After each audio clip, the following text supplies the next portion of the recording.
এক মহিলাকে দেখতে পাই যার বয়স ৪৫ বছর। সে তার মেয়ের সাথে এক শপিং মলে এসে জিনিসপত্র কিনছে। আসলে আজ আওয়ার মেয়ের জন্মদিন, আর তার মেয়ে এখন ১৮ বছর বয়সে পা দিয়েছে। এই কারণেই মা মেয়ে একসাথে শপিং করতে এসেছে, যেন জন্মদিনটা ভালোভাবে পালন করা যায়। হঠাৎ আওয়ার মেয়ের চোখ মলের বাইরে চলে যায়, আর সে দেখে তার বয়ফ্রেন্ডকে, যার নাম অ্যাড্রিয়ান। অ্যাড্রিয়ানকে দেখে তার মেয়ে খুব খুশি হয়ে যায়। অ্যাড্রিয়ান তাকে বাইরে ডাক দেয়। অ্যাড্রিয়ানকে দেখে আওয়া মেয়েকে জিজ্ঞেস করে, ও এখানে কি করছে? তুমি তো আমায় বলেছিলে যে তুমি এই ছেলেটার সাথে দেখা করা বন্ধ করে দিয়েছ, তাহলে এখন ও আবার এখানে এলো কেন? কিন্তু আওয়ার মেয়ে কোনো উত্তর না দিয়ে চুপচাপ মলের বাইরে গিয়ে অ্যাড্রিয়ানের সাথে দেখা করে। দুজন একে অপরকে জড়িয়ে ধরে আর কিস করে। আসলে আওয়ার মেয়ে অ্যাড্রিয়ানকে খুব ভালোবাসে।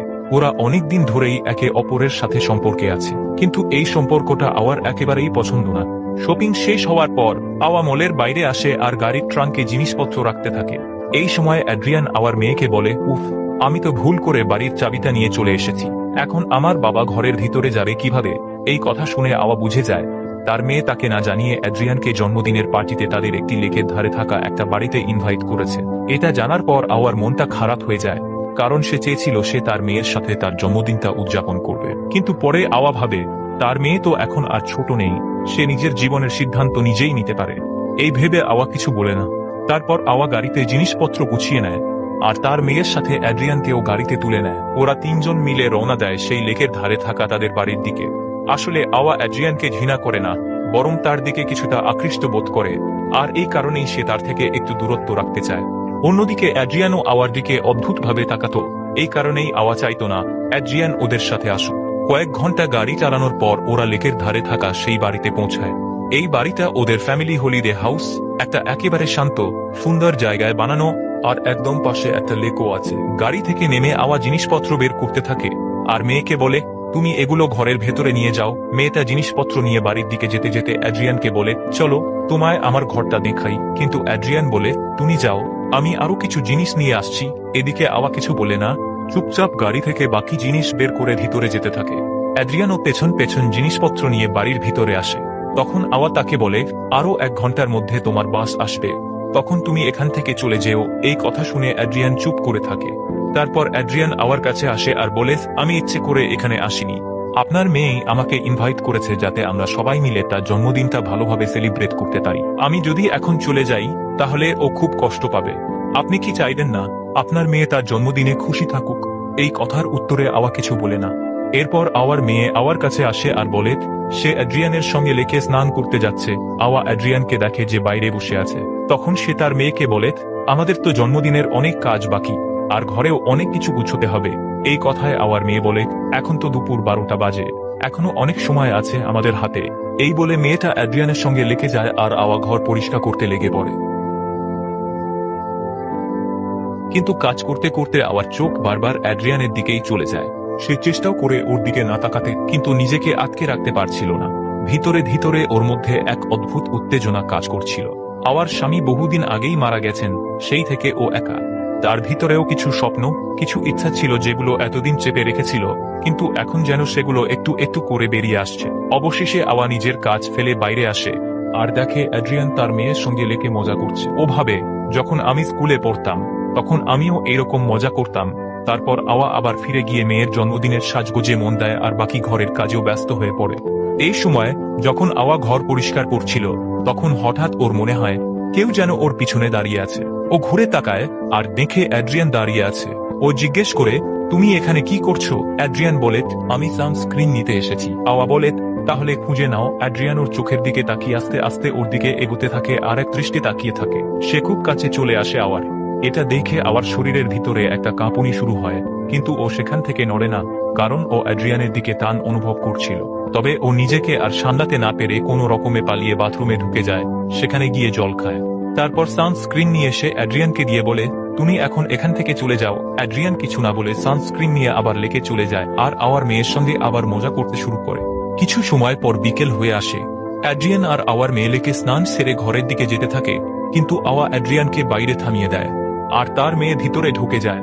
আওয়া তখন অ্যাড্রিয়ানকে বলে, তোমার বাবার ফোন এসেছিল, উনি বলেছিলেন তোমায় এখনই বাড়ি যেতে হবে, কারণ তুমি বাড়ির চাবি সঙ্গে করে নিয়ে এসেছো। অ্যাড্রিয়ান ভাবে, তাহলে বাবা আমাকে কেন কল করেনি? ও নিজের ফোন চেক করে। তখন আওয়া বলে, এখানে নেটওয়ার্কের একটু সমস্যা, তাই উনি আমায় ফোন করেছিলেন, কিন্তু অ্যাড্রিয়ান জানতো এখানে নেটওয়ার্কে কোনো সমস্যা নেই। ও বুঝে যায় আওয়া ওকে মিথ্যে বলছে যাতে ও এখান থেকে চলে যায়।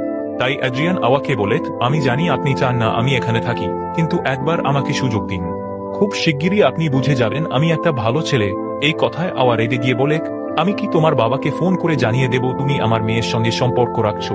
এতে অ্যাড্রিয়ান জবাব দেয়, আমি ভয় পাই না, কারণ আমি আপনার মেয়েকে সত্যি ভালোবাসি। এই কথা শুনে আওয়া হেসে ফেলে, কারণ সে জানতো অ্যাড্রিয়ান সত্যি ভালো ছেলে না, কারণ সে তাকেও মাঝে মাঝে অদ্ভুত চোখে দেখে। ঠিক তখন আওয়ার মেয়ে অ্যাড্রিয়ানকে ডাকে আর ওখান থেকে সে চলে যায়। কিছুক্ষণ পর আওয়া যখন কিচেনে কাজ করছিল, তখন জানলা দিয়ে বাইরে তাকিয়ে দেখে যে তার মেয়ে আর অ্যাড্রিয়ান কথা বলছে। অ্যাড্রিয়ান এখন চলে যাচ্ছিল, আর আওয়ার মেয়ে বলে, তুমি আবার আসবে তো? অ্যাড্রিয়ান বলে, হ্যাঁ। তারা একে অপরের সঙ্গে ভালোবাসার কথা বলে তারপর অ্যাড্রিয়ান হেঁটেই নিজের বাড়ির দিকে রওনা দেয়। অ্যাড্রিয়ান চলে যাওয়ায় আওয়ার মনে একটু শান্তি আসে, কারণ যতক্ষণ সে ছিল আওয়ার মনে একটা অজানা অস্থিরতা হচ্ছিল। এরপর আওয়ার মেয়ে আসে আর দুজনে মিলে কেক বানাতে শুরু করে।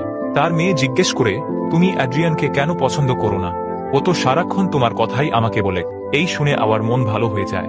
সে হাসতে হাসতে জিজ্ঞেস করে, ও আমার বিষয়ে কি কি জিজ্ঞেস করেছিল? আর তুমি আমার বিষয়ে ওকে কি কি বলেছ? তখন মেয়ে বলে, আমি ওকে বলে দিয়েছি যে কয়েক বছর আগে তুমি লেকে একদম কাপড় ছাড়া স্নান করছিলে, আর পাড়া প্রতিবেশীরা তোমাকে দেখে ফেলে অভিযোগ করেছিল। এই কথা শুনে আওয়া বলে, তোমার এরকম ব্যক্তিগত কথা বলা উচিত হয়নি।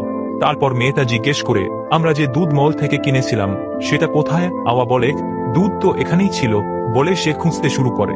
অবশেষে দুধের বোতল সে পায়, কিন্তু সেটা লুকিয়ে ফেলে, কারণ ওর ইচ্ছে ছিল অন্য কিছু করার। সে মেয়েকে বলে, হয়তো আমরা দুধ কিনতেই ভুলে গেছি, কিন্তু দুধ ছাড়া কেক বানানো যাবে না। তাই সে বলে, আমাকে শহরে গিয়ে দুধ আনতে হবে। আওয়ার মেয়ের তার উপর একটুও সন্দেহ হয় না। সে কিচেনের কাজে ব্যস্ত থাকে। আওয়া রেডি হয়ে গাড়ি নিয়ে শহরের দিকে বেরিয়ে পড়ে দুধ আনতে। রাস্তায় সে অ্যাড্রিয়ানকে দেখে যে হেঁটে নিজের বাড়ির দিকে যাচ্ছিল। আওয়া গাড়ি থামায় আর তাকে গাড়িতে উঠতে বলে। অ্যাড্রিয়ান কথা না বাড়িয়ে গাড়িতে উঠে পড়ে। আওয়া গাড়ি চালাতে শুরু করে। তাদের মধ্যে একটাও কথা হয় না, দুজনেই চুপচাপ থাকে। কিছুক্ষণ পর আওয়া একটা একদম ফাঁকা জায়গায় গাড়ি থামায়, যেখানে আশেপাশে কেউ ছিল না। তবুও তারা দুজনেই একে অপরকে কিছু বলে না। আওয়া তাকিয়ে থাকে অ্যাড্রিয়ানের দিকে। তখন অ্যাড্রিয়ান আস্তে আস্তে তার হাত আওয়ার মুখে নরমভাবে ছুঁয়ে দেয়। আওয়ার ভিতরে তখন অনেক কিছু চলতে থাকে। শেষমেশ সে তো শুধু একজন মা নয়, একজন মানুষও, যার নিজের ইচ্ছে অনুভূতি আছে, যা এতদিন চেপে রেখেছিল এখন আস্তে আস্তে বেরিয়ে আসছে। আওয়া আর নিজেকে আটকে রাখতে পারে না। তারা দুজনে একে অপরকে কিস করে। তারপর গাড়ির ভেতর তারা ক্লোজ হয়ে যায়। যখন অ্যাড্রিয়ান গাড়ি থেকে নেমে টয়লেট করতে যায়, তখন আওয়া দেখে তার ফোনে তার মেয়ের কল আসছে, কিন্তু সে সেই কলটা তোলে না। অ্যাড্রিয়ান ভালোবাসায় ভরা চোখে আওয়ার দিকে দেখে আর সে খুব খুশি লাগছিল, যেন তার মন ভরা ইচ্ছে আজ পূরণ হয়ে গেছে। কিন্তু আওয়ার চোখে ছিল না কোনো আনন্দ, ছিল শুধুই দুঃখ আর অনুশোচনা। সে এসব কিছু চাইতো না, না অ্যাড্রিয়ানের সঙ্গে এই সম্পর্ক, না নিজের মেয়েকে ঠকানো, কিন্তু নিজের চাওয়াগুলোর কাছে সে হার মেনে নিয়েছিল। এখন তার মনে হচ্ছে সে একটা খুব বড় ভুল করে ফেলেছে। আওয়া আগে থেকেই অ্যাড্রিয়ানের প্রতি আকৃষ্ট ছিল, তাই সব সময় তার থেকে একটু দূরে থাকার চেষ্টা করত, যাতে কোনো ভুল না হয়ে যায়। কিন্তু এখন যখন সবকিছু ঘটে গেছে, সে একদম ভেঙে পড়েছে। সে অ্যাড্রিয়ানের কাছ থেকে একটা সিগারেট চায়। অ্যাড্রিয়ান সিগারেটটা জ্বালিয়ে তার হাতে দেয়, তারপর আবার তার দিকে এগিয়ে আসে। কিন্তু আওয়া আর কিছুই চাইছে না এখন। তার ভিতরটা গিল্ট, অনুশোচনা আর লজ্জায় ভরে আছে। সে অ্যাড্রিয়ানকে স্পষ্টভাবে বলে, তুমি এখান থেকে চলে যাও। অ্যাড্রিয়ান কিছুক্ষণ চুপ করে থাকে, তারপর গাড়ি থেকে নেমে চুপচাপ চলে যায়। আওয়া সিগারেট খেতে খেতে মরে যায়। সে সেখান থেকে দুধ কিনে আবার গাড়ি নিয়ে ফিরে আসে তার সেই লেকের ধারের বাড়িতে। গাড়ি থেকে নেমে সে দেখে বাড়ির ডেকোরেশন কেউ নষ্ট করে দিয়েছে। সে দৌড়ে বাড়ির ভিতরে ঢোকে। ভিতরে গিয়ে দেখে তার মেয়ে কিচেনের মেঝেতে চুপ করে বসে আছে, তার চোখে জল। মেয়ে আওয়াকে জিজ্ঞেস করে, মা, তুমি আমার ফোন ধরলে না কেন? আওয়া বলে, হয়তো রিংটোনের আওয়াজ কম ছিল তাই আমি শুনতেই পাইনি। আওয়া দেখে মেয়ে একাই একটা কেক বানিয়ে রেখেছে। মেয়ে বলে, ঘরেই দুধ ছিল, হয়তো তুমি ঠিক করে খুঁজুনি। তারপর আওয়া জিজ্ঞেস করে, আজ তোমার জন্মদিন, তুমি ডেকোরেশনটা কেন নষ্ট করে দিলে? এই কথায় মেয়ে বলে, কোনো জন্মদিন হবে না, কারণ অ্যাড্রিয়ান আমাকে মেসেজ করে জানিয়েছে সে আমার সঙ্গে ব্রেকআপ করছে আর কোনোদিনও আমার সাথে দেখা করবে না। এই কথা বলতে বলতেই আওয়ার মেয়ে হাউমাউ করে কাঁদতে শুরু করে। আওয়ার চোখে তখন ভীষণ যন্ত্রণা। তার নিজের মেয়ের জন্য খুব খারাপ লাগছিল। সে মেয়েকে জড়িয়ে ধরে শান্ত করার চেষ্টা করে। মেয়ে বলে, তুমি সব সময় ঠিক বলেছিলে মা, তুমি বলেছিলে অ্যাড্রিয়ান ভালো ছেলে নয়, আর দেখো আজ আমার জন্মদিনে ও আমাকে ছেড়ে চলে গেল। আমার মনটা একদম ভেঙে দিল, কিন্তু মেয়েটা জানতো না অ্যাড্রিয়ান শুধু তার নয়, তার মা আওয়ার সঙ্গেও সম্পর্ক তৈরি করেছিল এবং তারপর দুজনকেই ছেড়ে চলে গেল। কিন্তু অ্যাড্রিয়ান সবকিছু করার পরও আওয়ার মেয়ের সামনে আসার সাহস দেখাতে পারেনি। সে তাকে কষ্ট দিতে চাইছিল না, তাই দুজনকেই ছেড়ে চলে যায়। এইভাবেই মুভিটা শেষ হয়। বন্ধুরা, আপনাদের মতে আওয়া যা করলো সেটা ভুল ছিল, নাকি সেটাকে মানুষের অনুভব হিসেবে মানা উচিত? আপনাদের বক্তব্য অবশ্যই নিচের কমেন্ট বক্সে জানান। আপনারা ভিডিওটা এতদূর পর্যন্ত দেখলেন, তার জন্য অনেক অনেক ধন্যবাদ। ভিডিওটা ভালো লেগে থাকলে লাইক আর শেয়ার করে দিন।